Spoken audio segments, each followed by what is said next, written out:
Sage Babalola on the Morning Express on Mainland 98.3 FM from 5 a.m. to 11 a.m. as we invoke the thought-provoking discussion, tackle the tough questions, challenge assumption, and give a voice to the unheard. This is the Morning Express on Mainland 98.3 FM. Welcome on board the Morning Express. Good morning.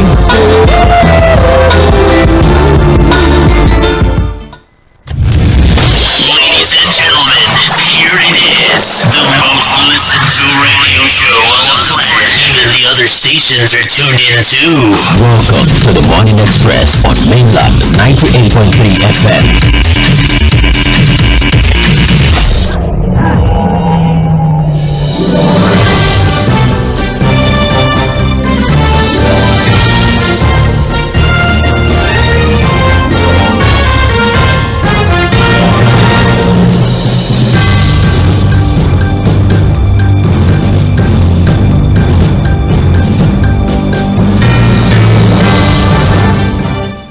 Good morning and welcome to Trends in the Papers on Mainland 98.3 FM. This is the part where we get to look through the major trending stories on the front pages of our papers. We have our papers here, the Punch, the Guardian and Vanguard newspaper in no particular order. All right, and we'll be giving analysis to the major stories up until 8:30. By 8:40, we're back. We'll take a short break by 8:30, and by 8:40, we're back for Mainland Focus, where you, our dear listener, you get to be a part of the conversation. My name is Omobola Sandra. I will not be doing this alone. Fuad Sahid will join via the phone line to give analysis, in-depth analysis to the stories that we'll be looking through this morning. But of course, before we move on to the major stories for this morning, interesting what is going on in Kenya. Yes, so due to tax rise conversation and all of that, there's protest going on in Kenya as regards, people trying to speak out against the recent rise in Kenya, and unfortunately, people have died, and a lot more are injured. But as protesters invade the parliament, that's actually youths are actually the ones who are trying to protest against proposed tax on bread, cooking oil, and other things.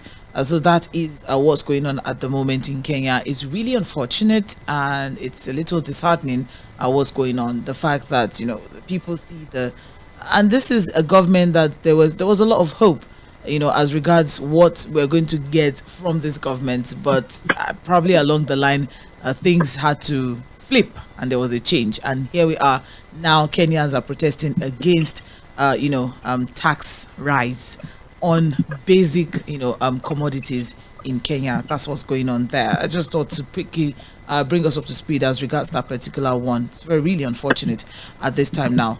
And what we have as regards that particular one, just a quick one.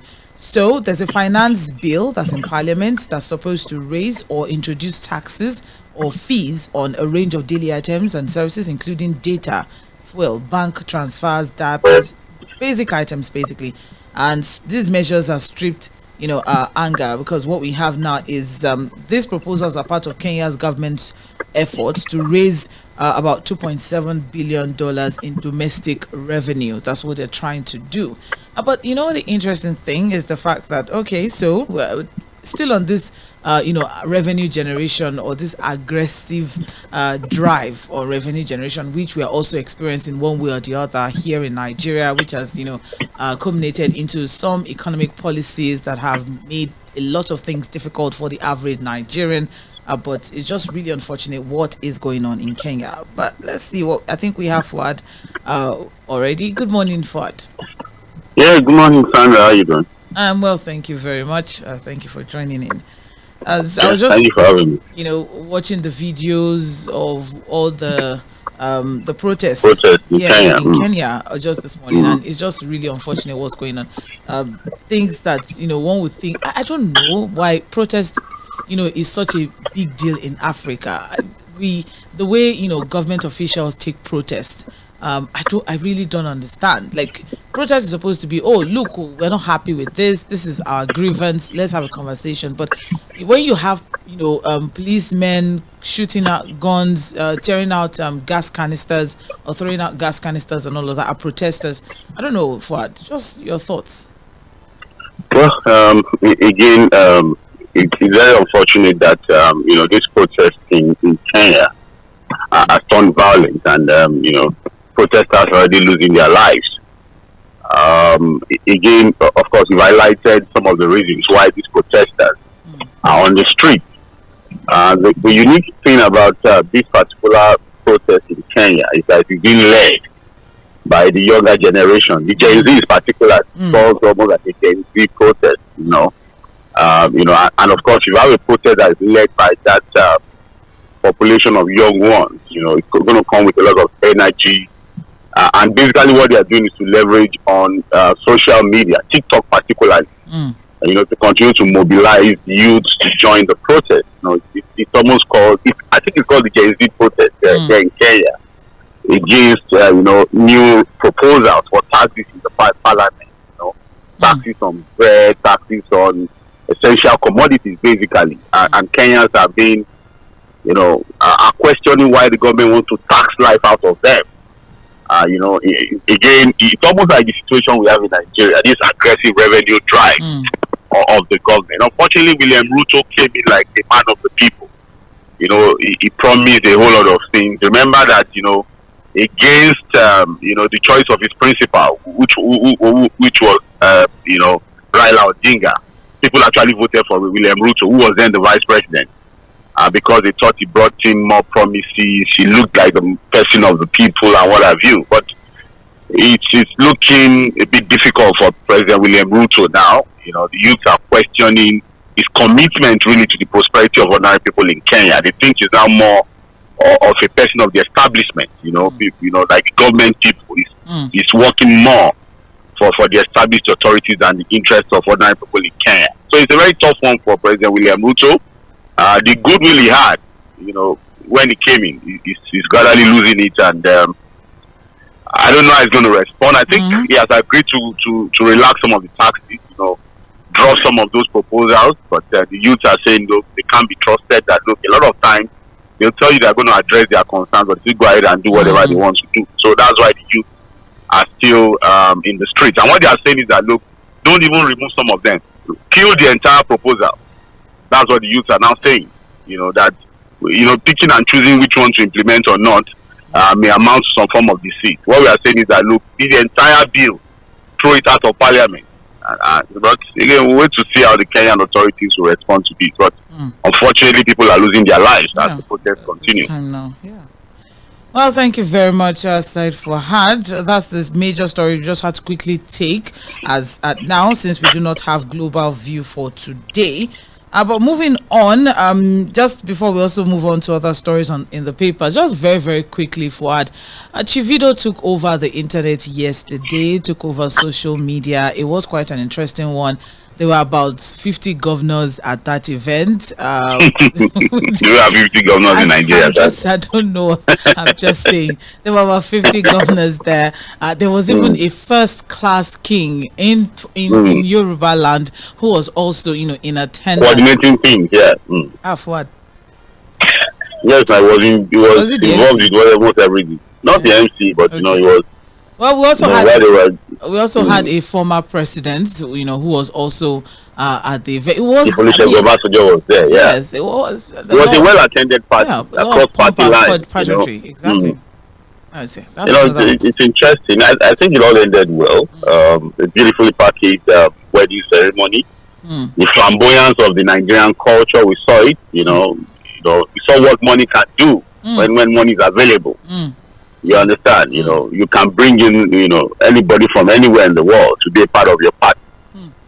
And then we saw, the money it's basically, these are guys who just have enough, to organize such a wonderful party, I must say, Yeah. I think it's a bittersweet story of love between Davido and, Chioma.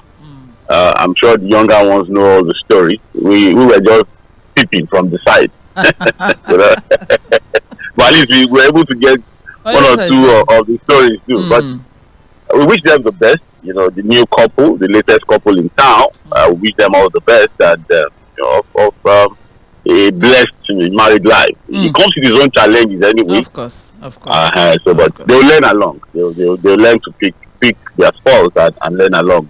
Well, as you rightly said, we wish them all the best. We wish them marital bliss and congratulations to Chioma and Davido. So moving on now to the major. And to the young girls, don't go and pressure your guys to give you phantom on your wedding day. Look at that. That's right. And it's true. Is there everybody that can do that kind of wedding? Cut your code according to your size. That is the size. According to your cloth now, not even size. Okay, what is available, just do it. You don't go and be dressing one young man somewhere now. That's very, very true. All right, this is Milan 98.3 FM. You're on to trends in the papers. Let's move on now to the major story on the front page of the Punch newspaper. Minimum wage. Labour kicks as Federal Executive Council steps down memo and demands consultation. We have a rider here that says failure to discuss memo is giving room for speculation, and that's coming from NLC to the government. So, still on the minimum wage conversation, I'm guessing our labor union leaders are back from Geneva, where they went for the ILO conference. So, organized labor kicked against the FEC's decision to step down the memo on the report of the tripartite committee. So, the head of public relations of NLC, Benton Okpa, criticized the failure of FEC to consider the memo during yesterday's FEC meeting, stepping down the tripartite committee report, saying that it will create room for injurious speculations. So, the Minister of Information and National Orientation, Mohammed Idris, after the council meeting, that the FEC stepped down the memorandum on the new minimum wage to allow for more consultations between President Tinubu, state governors, local government authorities, and the private sector. There's no labor union there. But, there's just a lot to take away from this particular one. A tripartite committee was set up sometime in January, in trying to race against time because the 2019 Minimum Wage Act was going to expire by April 2024. So a tripartite committee was set up in January 2024, so which comprised of organized labor, that's NLC, TUC, federal government, state government, and organized private sector. So in all the almost 5-6 months of back and forth and all of that, what the FEC is saying now that the president needs to discuss further with major stakeholders, needs to consult further with major stakeholders as regards this, stepping down the report from the tripartite committee that was set up by same president. Your thoughts, Ford? Well, the government is saying they need more time to consult, again, have more stakeholder engagement. Because again, you see, there's too much confusion in these minimum wage negotiations on the standard. Just some few weeks ago, the president was saying that there was already an agreement and that we will be transmitting a bill to the National Assembly, for ratification of what the government was willing to pay. But now at the first meeting, the resolution of the tripartite committee has been stepped down. It was not even discussed at all. And what was said was that it was to give the government ample time, more opportunity, more time, to make further negotiations, consultations, and what have you. Again, Sandra, I don't know what to say about this entire negotiation. It's gone completely, out of the weeds because again, you don't even know what to hold on to. I think at the end of the day, we should just wait for what the federal government is going to come up with. Labour is still insisting on 250,000 naira. The government recommendation or offer at the tripartite committee level is still 62,000 naira. The governors are still saying that look, they can't afford anything above 60,000 naira because it's not sustainable. So there's even no harmonized position for the governors. So if you look at it, Sandra, I think at the end of the day, the federal government would come in with its own offers. If you understand what I'm saying, they're going to come in with their own offers. But would Labour accept it? We don't know. Is Labour ready to drop their demand, from 250 to something around the 100,000? Even the same 100,000 that people have been recommending, government has said they can't pay because it's not sustainable. So I don't like to say this, but I think that at the end of the day, there's no crisis ahead on this minimum wage negotiation. Because I'm sure that Labour is also taking note of some of these inconsistencies. You understand? Which for me is deliberate. It's just some level of hypocrisy somewhere. Because, again, why are these negotiations taking this long? Thank you very much. Because I'm trying to understand, especially the statement from Mohammed Idris saying that, oh, no, we can't act on the memo because the federal government is not the sole stakeholder on the national minimum wage issue. And I'm wondering, there were about 7 different state governors in that tripartite committee. Yeah. So are we saying that the report was, done and dusted by only organized labor? There's no report now, Sandra. You keep saying report. It's a report in Saturn. Okay, what is the memo saying? Is there an harmonized position? Oh dear Lord. That's the problem now. A tripartite committee that came up with tripartite recommendation. It was supposed to be a committee that will come up with an harmonized position. But the report is not even saying anything. You don't even know what to go as far as the report is. Up till now, there's no harmonized position as to what has been negotiated. So it's a report in tatters, So I mean, just as you mentioned. Yes, just as you have mentioned. Just to put that out, just as far as also mentioned, the federal government, the state governors, and the organized private sector counter-offered 62,000 naira. Organized labor is insisting on 250,000 naira. You said those ones are counter-offered. So which means even at that level, there's even no agreement as to whether they cannot pay 62,000 naira. Whereas labor is saying 250,000 naira. Mohammed Idris is insisting that this 250 minimum wage proposal could undermine the economy and lead to mass retrenchment of workers and jeopardize the welfare of Nigerians. That is, their. Okay, no problem. No, we agree. We agree. If that's the position of government, again we've said it severally. We keep saying it that the position of labor, that demand of labor, is not unreasonable. But it's not realistic. He said it. And I think even labor leaders, in their own private cocoon somewhere, will know that, look, we may not eventually get it to 50,000 naira, even though the calculations, seem to justify, why government should be looking at that kind of figure. But it's not realistic. Government will not pay to you. The government has even telling 62,000 naira is what they can give to you. But whether it is 62,000, experts have said that let's begin to work between 70 to 100,000 naira. For God's sake, Sandra, Edo State's already paying 70,000 naira. So let us even say we want to work with the figure of Edo State. I'm sure on this issue would have gotten somewhere. Can we look at between 70 to 100,000 naira so that we can close this case and move on to other important issues in our national life? We are held down by this singular conversation of minimum wage. Whereas I think that there are more important issues that we are ignoring when it comes to nation building. Far more important issues that we are not even talking about. Thank you very much. We have much. to have a closure on this issue now. I'll move on to other important things. Yes, just as I'm about to do the same as well. Thank you very much, Said Fuad.